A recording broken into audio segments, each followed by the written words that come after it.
தாத்தா ஒரு கதை சொல்லுங்க தாத்தா. கதையா? இருட்டுக்குள்ள இருந்த ஒரு நாட்டோட கதையை கேளுங்க. கரண்ட் வேற இல்ல, இப்ப நான் சட்னி எப்படி அரைக்கிறது? எதிர்காலமே கேள்விக்குறியா இருந்த இந்த பிஞ்சோட கதையை கேளுங்க.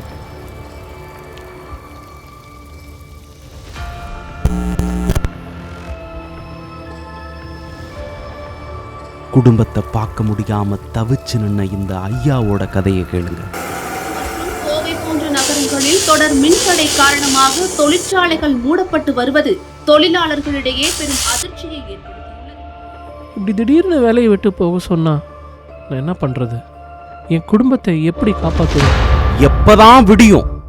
மாற்றத்துக்காக ஏங்கிக்கிட்டு இருந்த மக்களோட கதையில மாற்றம் ஒண்ணு வந்துச்சு. தமிழ்நாடே இருள்ல மூழ்கிட்டு இருந்தப்ப மக்களுக்கு வெளிச்சம் கொடுக்கிற மாதிரி பவர் லேடி புரட்சி தலைவி ஜெயலலிதா அம்மா ஆட்சிக்கு வந்தாங்க. ஜெயலலிதா என்னும் நான். அதுக்கு அப்புறமா தான் தமிழ்நாட்டுக்கே பவர் வந்தது. படிப்படியாக இனிமேல் விரைவில் மின் நிலைமை சீரடையும், மின்வெட்டு சீரடையும். நான் ஏற்கனவே தெளிவாக எடுத்துரைத்தபடி 2013ஆம் ஆண்டு இறுதிக்குள் இந்த மின்வெட்டு நிலைமை அறவே நீக்கப்படும்.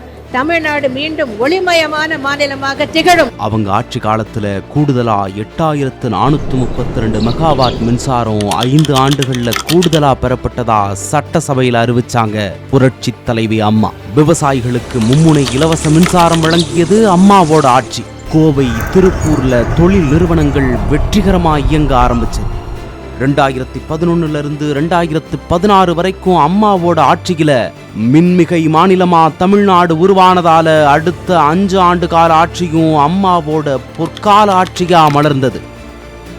முதல் முறையா வெளிச்சத்தை பார்த்தாங்க.